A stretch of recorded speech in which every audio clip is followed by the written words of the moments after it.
A cheater isn't just someone who makes a mistake, there's someone whose psychology, habits, and emotional patterns create the perfect environment for betrayal. Most cheaters aren't driven by love for someone else. They're driven by validation. They chase attention, admiration, and the feeling of being wanted because they don't know how to generate that security within themselves. Cheating becomes a quick fix for an inner emptiness they never address. A big part of cheating is emotional immaturity. A cheater chooses impulse over accountability.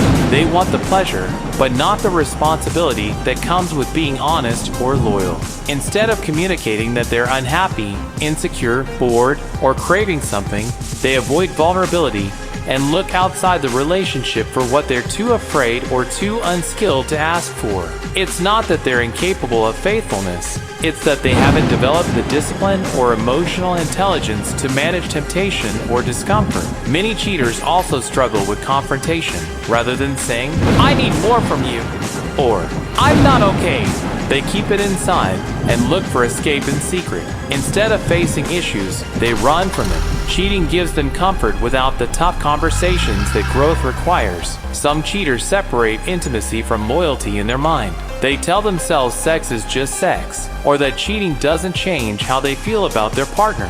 They compartmentalize their actions to avoid feeling the full weight of what they're doing. They'll say things like, "It didn't mean anything," because in their mind, they convince themselves it's separate from love, even though it's still betrayal. There's also the cheater who self-sabotages. This type destroys good relationships because deep down, they don't believe they deserve something stable or loving. Chaos feels more familiar than consistency. Some are so afraid of being cheated on themselves that they preemptively ruin the relationship to avoid the fear of being hurt. For others, cheating becomes about the thrill, the rush of doing something secret, the dopamine hit of novelty, the adrenaline of taking a risk. It's the feeling they're addicted to, not necessarily the person they cheat with. It becomes less about desire and more about chasing intensity. Sometimes cheating happens because the opportunity is there and boundaries are weak. Not every cheater is unhappy. Some are simply impulsive. They don't think long term. They underestimate the consequences, or they assume they won't get caught. It's not deep,